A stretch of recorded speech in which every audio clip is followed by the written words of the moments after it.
Hey, how y'all doing? Now, I know I was supposed to been have done this video, but my regular job, being a YouTuber, isn't my job yet. I'm planning on making it my job sooner or later. But I've just been tired with work. I just got off of work now, honestly. So this video probably won't be up till Monday. Possibly, honestly. But yeah, today we're doing hot takes, man. I posted a short on my TikTok and my YouTube. Give me some of your hot takes and predictions, whether it's for next coming up PLE or some hot takes that y'all have of your own. So without further ado, man, let's get into it. Alright, so the first thing that we got, here's a hot take. I think Triple H could be a better booker than Tony Khan.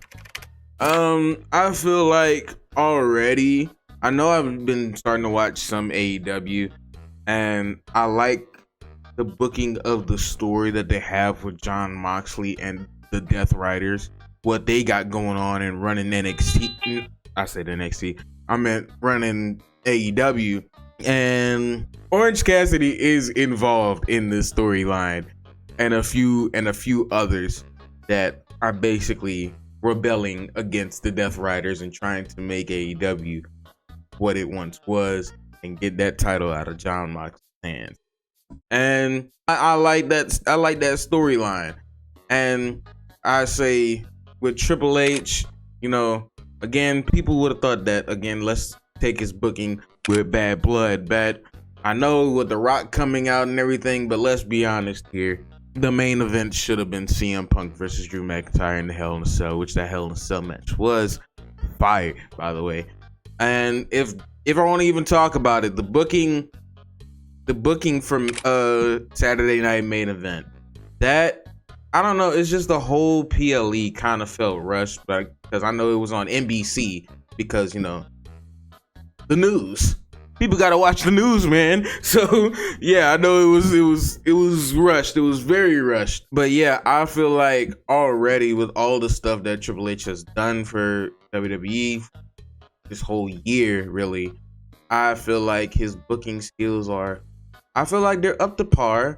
And I feel like Tony Khan is just like he's getting somewhere, because I did see a couple of good matches. Honestly, I've really seen a couple of nice matches with AEW. I know AEW has their moments and stuff, a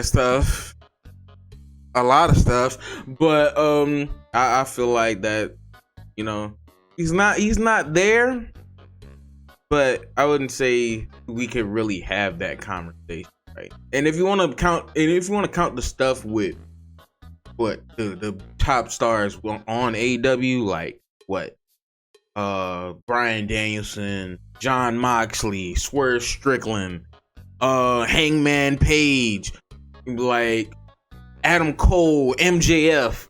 Like I say, the booking is there with them, but it's just mainly storyline that's the issue. Because again, for me, I don't know what's going on, because I got hooked on to AEW with the whole who's the devil situation when MJF was kind of sort of a babyface, and Adam Cole was going to get introduced as the big heel, and then we were going to get Adam Cole and MJF as a match, a heel Adam Cole and a babyface MJF. They go at it, which I was down to see it, but then all of a sudden MJF switched back to being a heel. And I guess Adam Cole's a babyface. I don't know. That's where they kind of lost me there. They kind of lost me. So I don't really necessarily know. But yeah, on to the next one. All right, so we got another hot take.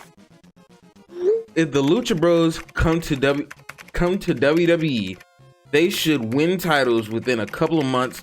Also, Gunther needs someone physical to give a great title match. With the Lucha Bros, I'ma be honest with you, bro. I don't know ball for real.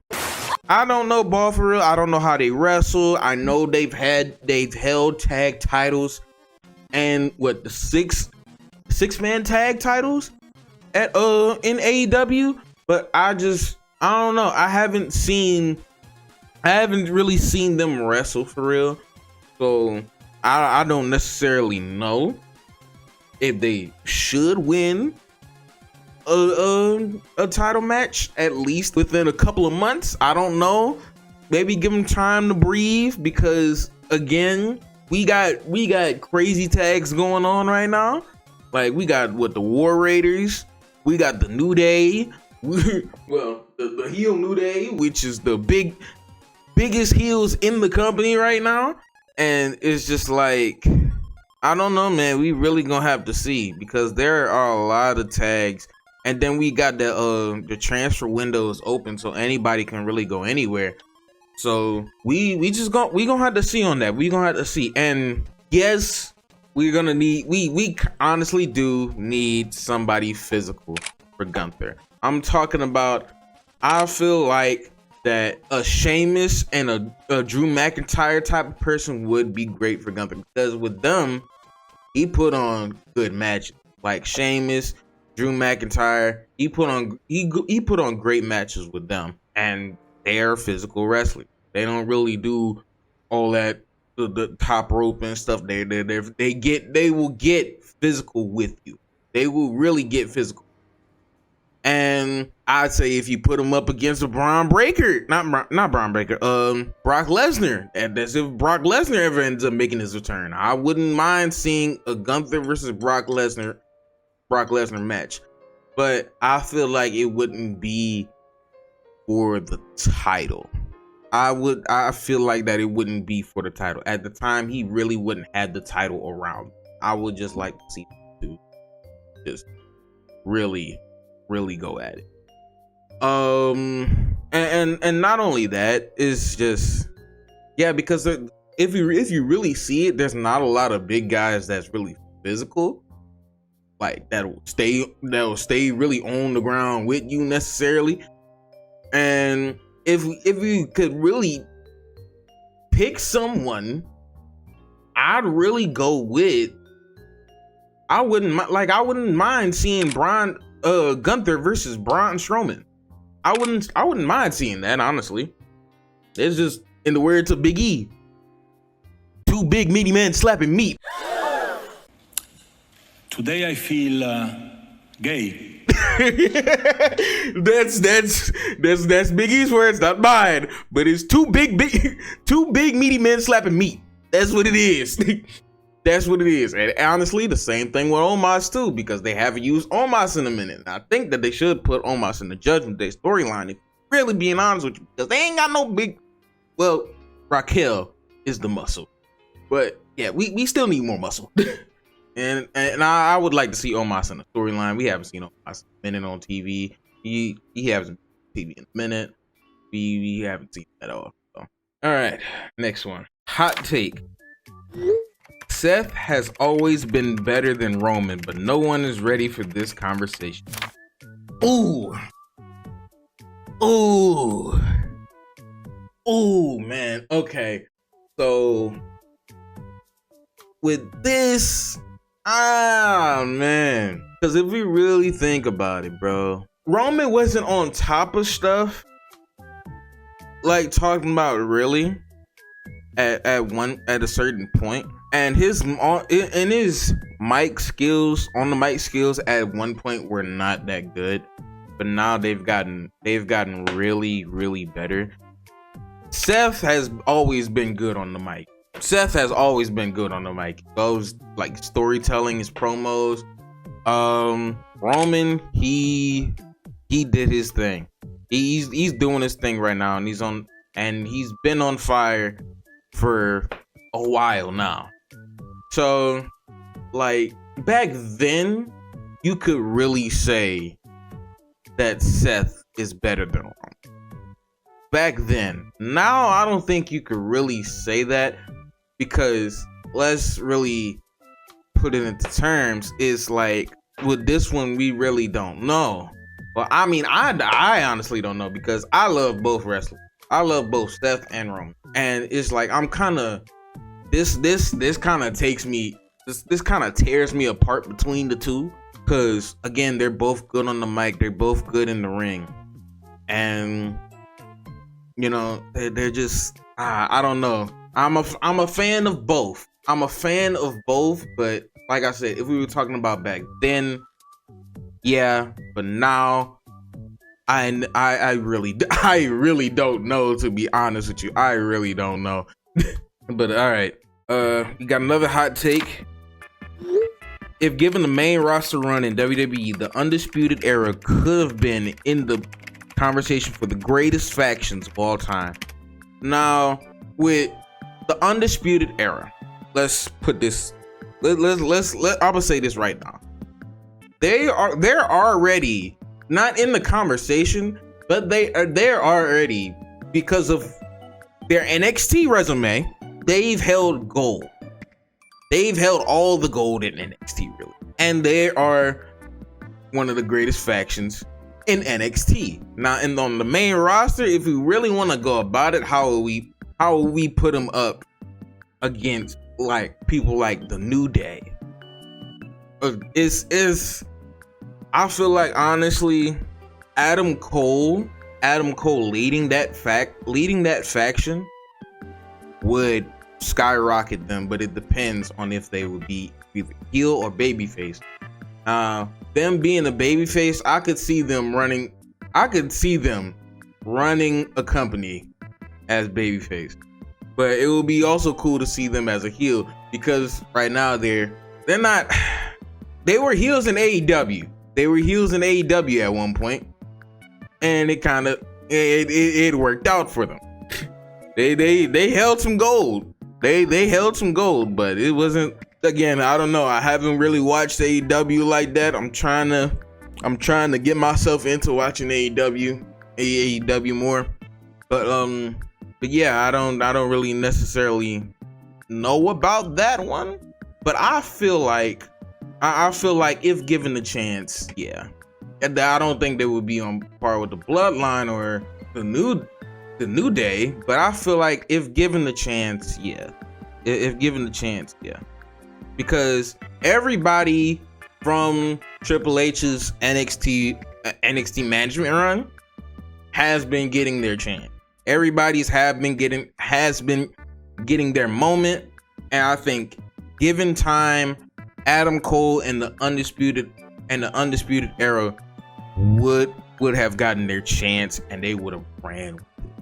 If given the time, given a good storyline, they would have ran with it. They would have most definitely ran. I feel like. All right, and we got another hot take. Nia Jax is the worst women's champion in the past 10 years. Now, I'm gonna go ahead and say this thing right here. Her first run as champion was bad. Her first run. I wouldn't really mention this one. This one right here. I'd say her first one, because her first one, yes, she was injuring people. Like, people got injured, like Bayley. Bayley ended up getting injured. But now she's kind of more careful. She's a little bit easier to handle, and people haven't really gotten injured. And I'd say she has a good. I could say there have been a few matches.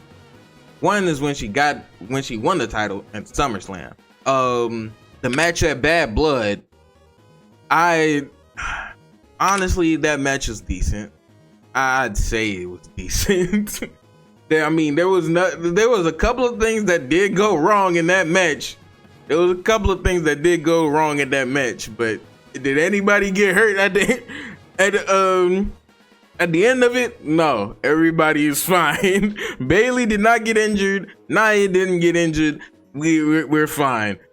It turned out to be somewhat of a decent match. Now, if we're gonna talk about Survivor Series War Games for females, I ain't gonna lie, that's a different ball game. So I don't think we gonna even talk about that one. But yeah, it's like, I don't know. Let me know how y'all feel about Nia Jax run. I'm gonna let you, I want to hear some of y'all's opinions about Nia Jax's world title run, because me personally, I don't feel like it's not a bad run, but it's a better run from what she had. That's yeah, what she had at first, but her first title run.